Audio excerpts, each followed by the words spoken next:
Ladies and gentlemen, RosterWatch Nation, welcome back to the epic RosterWatch Podcast, brought to you by RosterWatch.com. My name is Alex Dunlap, here, of course, with the Trashman for the Week 12 Waiver Wire edition of the podcast. On a bit of a condensed week, having to get all the tools up and everything done. I need to talk to you even about this, Trashman.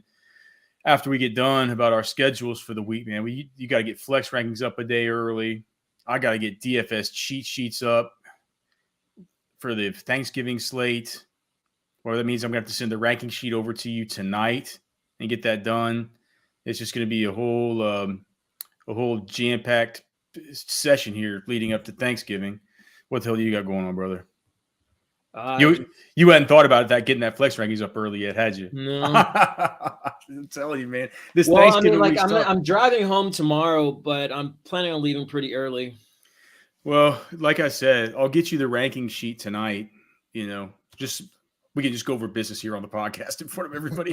But I'll get the ranking sheet over to you tonight, and I'll get the models and the projections and everything all put in there. And if you need to use that to, start with the flex rankings or whatever, at least you'll have it around if you want to do it in the morning. Or I think it's fine if you just get it to me whenever you get to wherever you're going, because people won't need it until Thursday morning. Yeah.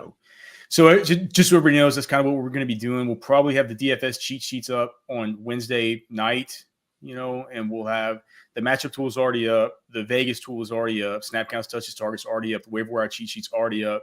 So we're working into overdrive here to make sure everything's up in time for you to make your key decisions for these big 3 games on Thursday. But yeah, we have the waiver wire to go over. And also, if you have any questions, just put them in the chat. We'll answer them. I've taken a list of names that I've gotten from off the website and off of Twitter for people asking us if they can drop them for some of these waiver wire players we'll discuss. We'll go over those as usual at the very end of the show. There are some doozies people are asking about this week, Trash Man. I hope you're ready to. I hope you're ready to give some tough answers. I hope AJ Dillon's name doesn't come up. He should have been dropped weeks ago. You were so that's right. That's what I've been saying. But I was fomenting the fact that I started in one of our home leagues that I started AJ Dillon on the Thursday night game over Melvin Gordon, who was playing later in the week. Turns out it wasn't even that big a deal. So we haven't gotten news unless I missed it, because I've been getting all these tools up. I haven't missed any news about Melvin Gordon getting picked up off waivers. Right? I haven't seen anything. Is there any place you'd like to see him land, or do you think that he's going to be worth a shit whenever he does go somewhere else? I mean, you think his team will pick him up? I'm sure somebody will add him.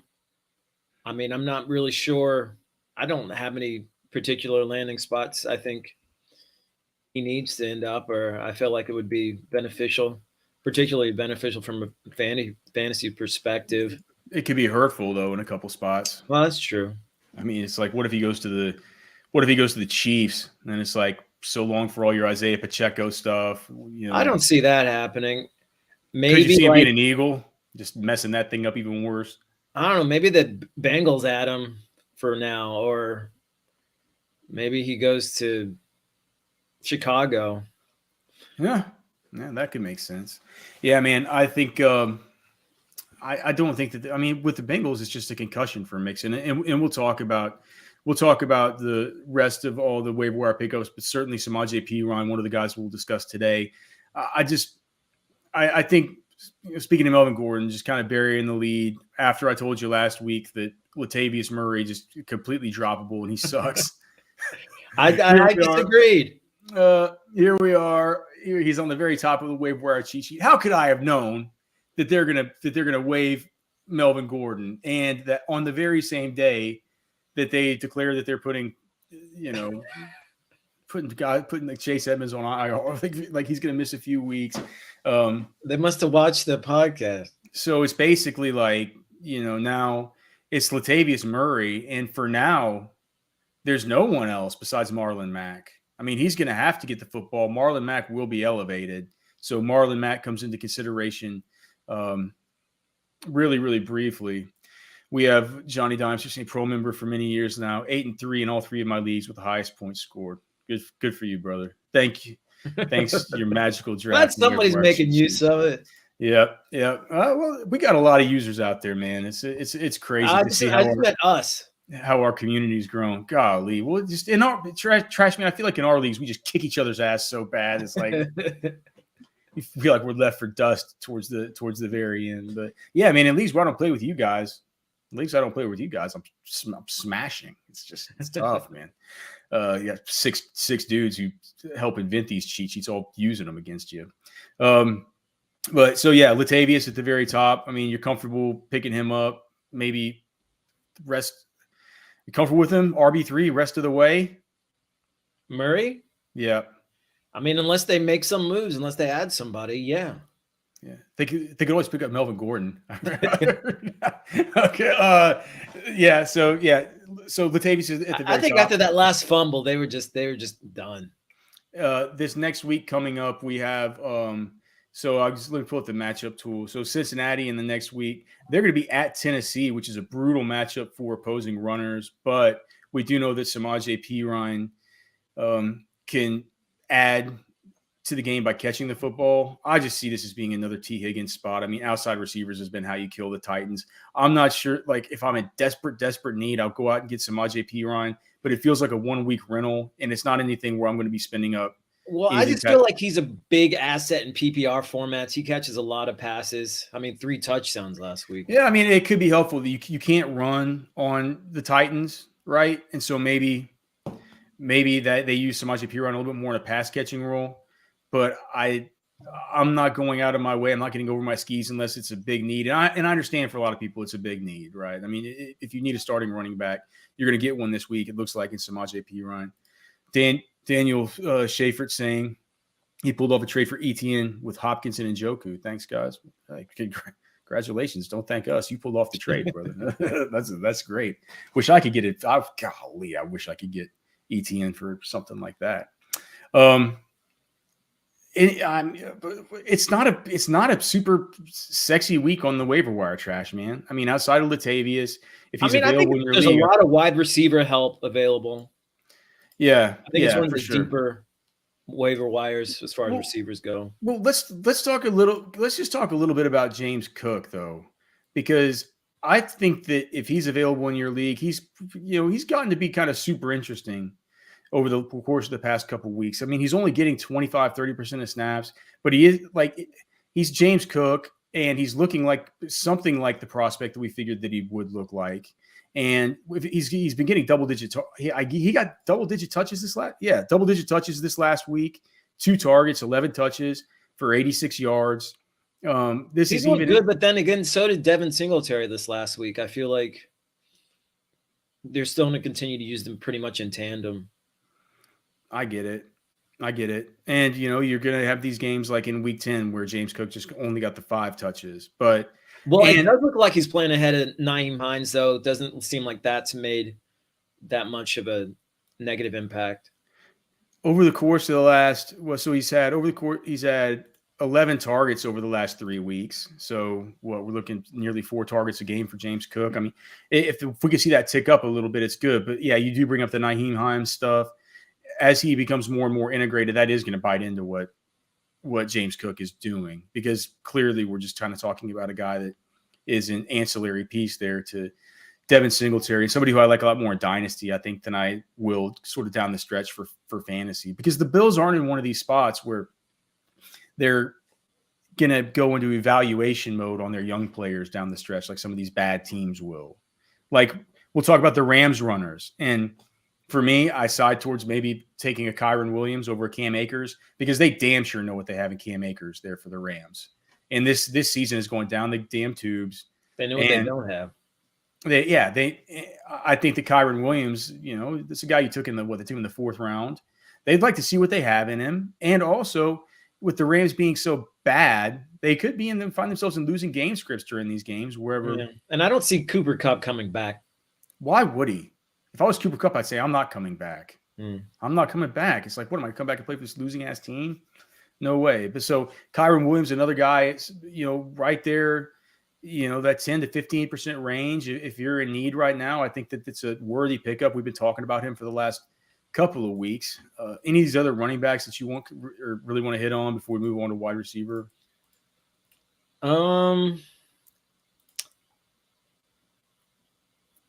I mean, maybe Tristan Ebner gets a little more action now that Khalil Herbert's on IR. I mean, I got pretty tilted whenever I saw Tristan Ebner down there on the goal line for one of these carries. But the fact is, they used him like I remember in training camp, he was in a lot of those red zone packages. Only 22% of total snaps last week, though, in the first game without Khalil Herbert. So he's playing a sub Khalil Herbert role. He's certainly a sub Khalil Herbert level player. So if Khalil Herbert didn't particularly excite you, you should maybe have like 60% of the excitement you had for Khalil Herbert for Tristan Ebner. That would be a deep league type of pickup. Traylon Burks finally burst onto the scene. Trashman. Let's just move. You can find all the running backs over on the waiver wire cheat sheet. Okay. The Traylon Burks finally burst onto the scene. Only played 50% of snaps, which I found interesting, but led the team in targets. 7 receptions for 111 total yards, looking like a G. I mean, looking like a guy that I want on my fantasy team. If he's out there, I'm interested in being aggressive to go and get Traylon Burks. He would be my number 2 priority on the week behind Latavius Murray if we're just putting them in linear order. Do you agree? I mean, I don't know if I'm that bullish on him just because that Titans offense, I just don't trust it to get him the ball consistently. Whereas like a Darius Slayton, I feel like every week he's going to get double-digit targets. Yeah, Darius Slayton, we talked about him last week. We liked him as a DFS play, even though he seemed like he was overpriced last week. I certainly get it. To me, though, it feels like Darius Slayton and Donovan Peoples-Jones, 2 guys that are right there on the – I mean, right around 40%. I mean, and now that Wan'Dale Robinson's out, I mean – yeah, but the upcoming matchup is for the Dallas is the Dallas Cowboys, and that's not I don't see that as being a good matchup for a guy like Slayton. So if you're looking for somebody to pick up this week, I'm not sure that I love that, but I mean I think it's fine. Brian Cummagis asks, apologize back to Kyron. Do I trust Najee workload enough to drop Jalen Warren for Kyron Williams? I think if you're at a point in I think that's probably fine. I think it's probably fine. Najee is, I mean, he's looked like he's gotten back to at least something of what we would have expected these last 2 games. Threats of Warren taking his job lit a fire. Yeah, that's what Trashman's been saying, is that he thinks this all might have been a ploy by Tomlin just to fire up Najee Harris with the Jalen Warren stuff. I look, the direct line for Kyron Williams becoming a starting running back and the type of game scripts that could be good for him for the rest of the season is a lot less circuitous than it is for Jalen Warren, right? Because that thing happening for Jalen Warren means that Najee Harris has to get hurt or just completely fall on his ass. Yeah. And there's not anybody standing in front of Kyron Williams. Cam Akers has looked brutal. Darrell Henderson sucks, and he's hurt. Like, Kyron Williams could legitimately be the future. He could be a guy that coming into next year, I'm not saying this is the most likely outcome, but he could be a guy coming into next year that we're talking about as like a 4th-round pick in redraft because he's completely taken over that job. And then didn't you see what he did in weeks 12 through 17 last year? That's a legitimate thing that could happen. I'm not saying it will happen, but it's like we said with Christian Watson 2 weeks ago. We're not saying it's going to be the Odell Beckham run out. It's like it doesn't – it's not likely that it will be, but it could be. And like if you look around, like, holy shit. It's like – I mean, so I think that just the direct line there will be a little bit easier for him. Now, it makes it harder for you because clearly you have Jalen Warren as a handcuff to Najee Harris, who's a guy that's inherently just super hard to trust, right? Yeah. So if it were me, I play to win. I try to handcuff other people's players. I don't like to handcuff my own. For that reason, I would be more interested in having Kyron Williams as a bench asset than I would having Jalen Warren. Okay, so other than that, though, so we talked about Darius Slayton. I put Donovan Peoples-Jones in that same bucket. And when he could finally get in the end zone like he did last weekend, Trashman, you see that those like 12, 14-point PPR games that he's put up are, they can become like important to your overall roster makeup. Well, he's been really consistent. Week. And then he has Deshaun Watson. He has Deshaun Watson coming back. Right. Do you think that could actually hurt? No. No. No. Jacoby Brissett loves him some DPJ is all I know. It's like Deshaun Watson can get the ball to a multitude of players. Losing Carson Wentz hurt Michael Pittman, right? Even though the quarterback technically got upgraded. Yeah. So I mean, it can happen. It can happen. We have Alex K here. But Watson's just such a much better quarterback. He stashed Julio last week and don't see him on the sheet. I guess he's my drop to get Burks. Yep, I would certainly drop Julio to get Burks. I don't know. Would you, Trash Man? Yeah. Yep, definitely. Anybody else here that you just wanted to kind of touch on? You had Demarcus Robinson up really high. Do you think he's just completely overtaken the Devin Duvernay role? Like. Duvernay's really fallen off, man. Duvernay, what he had maybe one target. I don't even know. He was absent. He was like, I'll pull it up. So Duvernay this last week had, one target. He also had one design touch out of the backfield. So he's not getting it done. Demarcus Robinson, 78% of snaps, which is right there in line with Duvernay, but he got 9 targets, 9 receptions for 128. Golly. I can't believe Mark Andrews was back on the field for 93% of snaps. That certainly bodes well for him. Also interesting to see that even when Mark Andrews was on the field for 93% of snaps, that Isaiah Likely can be out there for 32. It goes to show that he has a little bit of standalone value to go along with the obvious upside that he brings to the table if anything were to happen to Mark Andrews, who just, like, he looked a little bulky to me. I was like, did he really play 93% of snaps? Felt like he was coming out more often than that. Besides that, like, Paris Campbell continues to do well with Matt Ryan under center. I know we have the Kansas City receivers. It looks like Sky Moore could be in line for a lot of action this week. A lot of action. Big action for Sky Moore? You think it's big action or just an increase or just an uptick? I mean, if Juju's not back. I think Juju's back, but we know the Kadarius Toney's out. Yeah. Juju's got to come back, man. It's a concussion. These guys miss a week for a concussion these days. They need him. Doesn't he have a history? Is that what you – I feel like that's what you were saying the other day. I mean, he's had it's. I thought he did, but it's only his 3rd concussion, and the last one he had was like 2019. MK says, "Sorry guys, a little late here. Is P1 worth picking up by dropping Kyron Williams only if you are in severe need of a starting running back for this week?" Right? Yeah, I mean, if you need to use him this week, I think that's a move. Yeah, if you need him this week. Otherwise, I would rather hold on to Kyron Williams. All right. Any of these other wide receivers you want to touch on before? Down closer to the bottom, Olamide.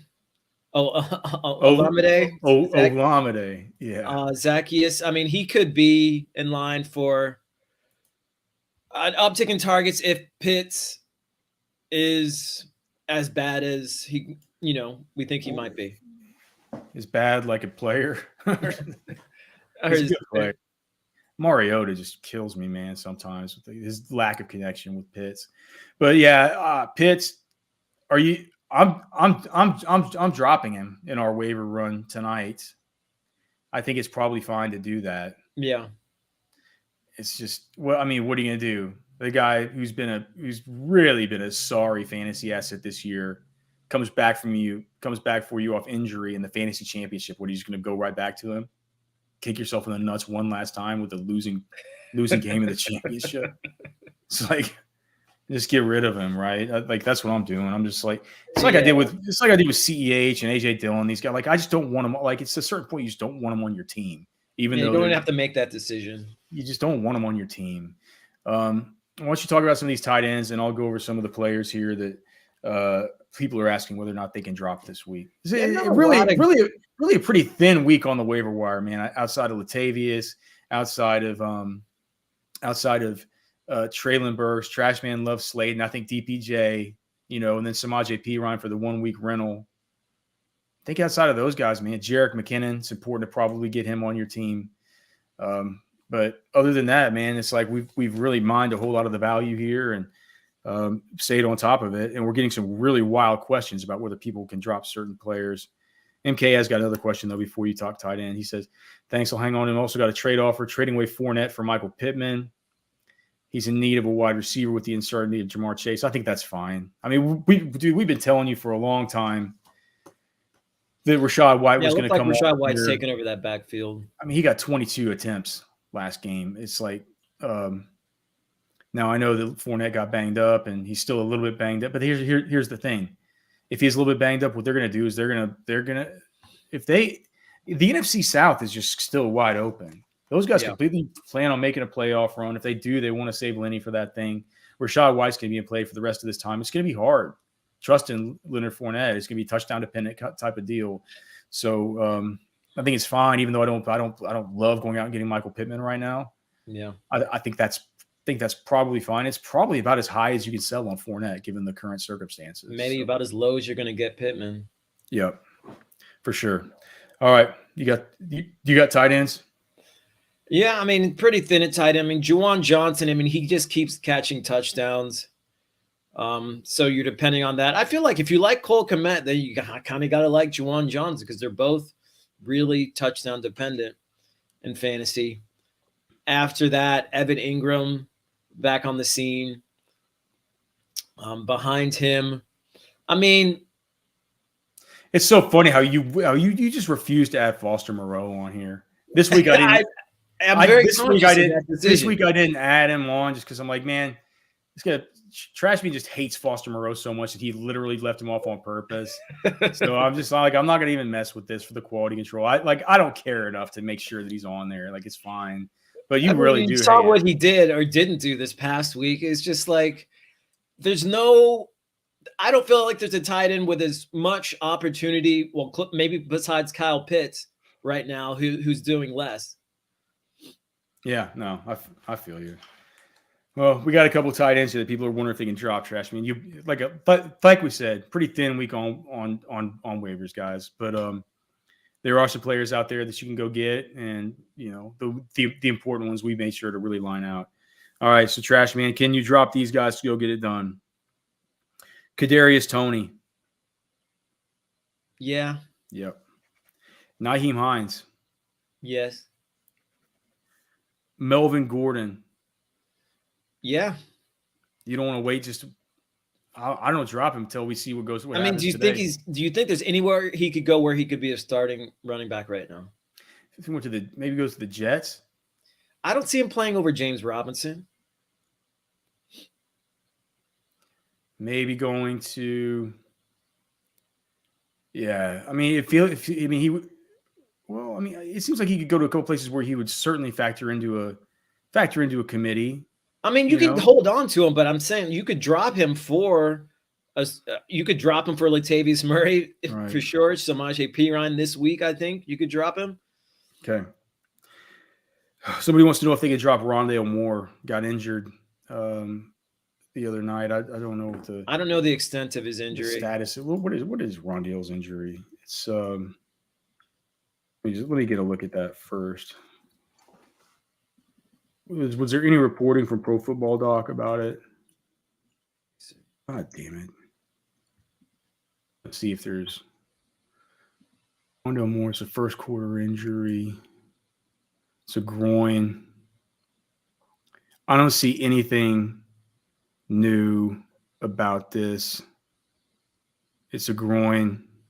I wouldn't drop him. I mean, they have a week 13 bye, so they might keep him out until week 14. Yeah, you saw what Greg Dortch was able to do in that same role too. It's a valuable role in that offense.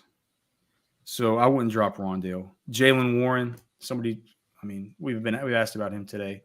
I'd drop him to go get Latavius. Yeah. Another Kenyon Drake question.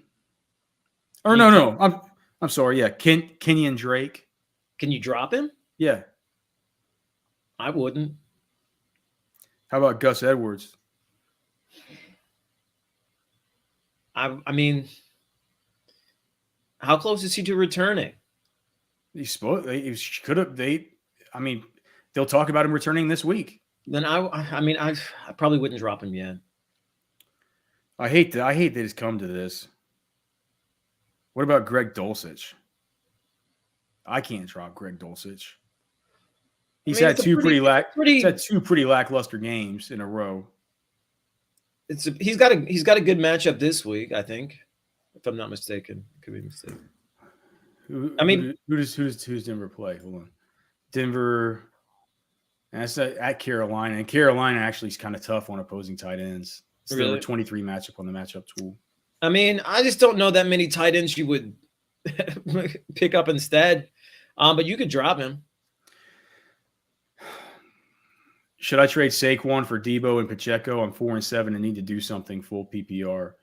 Look, man, just because you need to do something doesn't mean you need to give. It doesn't mean that you need to give away the best player in a consolidation trade. Yeah, no, I wouldn't do that. There's no way I'd do that. Is Henderson droppable, Alex? You could drop Darrell Henderson.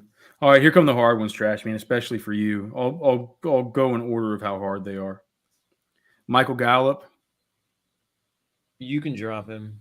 Oh, you hate to say that, don't you? Yeah. Kareem Hunt. I wouldn't drop him. For Latavius? I would drop him for Latavius. But not P. Ryan? If you needed P. Ryan this week, I would drop him. Those two, yeah. I'm not sure. Just knowing that you're only probably going to be able to use P. Ryan. I'd only drop Kareem Hunt. Whoever asked for Kareem Hunt, I'd only do it for Latavius Murray, just because I'm getting a starting running back. Okay. And these two are wild. But, I mean, I can understand why people are asking. Adam Thielen? Not in a PPR league. All right. Here's the toughest one, Trash Man. Because there's no PJ Walker left in town to save this guy's bacon. Can you drop DJ Moore? No.